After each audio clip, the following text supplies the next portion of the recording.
2021 жылғы 10 қаңтарда Қазақстан Республикасы мәслихаттары депутаттарының кезекті сайлауы өтеді. Мәслихаттар тиісті әкімшілік аумақтық бірлік халқының еркін білдіретін және оны іске асыру үшін қажетті шараларды айқындайтын, сондай-ақ олардың жүзеге асырылуын бақылайтын жергілікті өкілді органдар. Қазақстан Республикасының 20 жасқа толған азаматы мәслихат депутаты болып сайлана алады.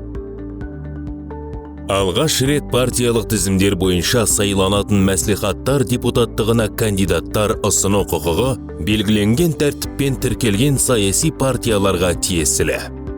Мәслихат депутаты болып сайлану үшін адамдарды партиялық тізімге енгізу саяси партияның тиісті филиалының немесе өкілдігінің жоғары басшы органы мүшелері жалпы санының көпшілік дауысымен жүргізіледі.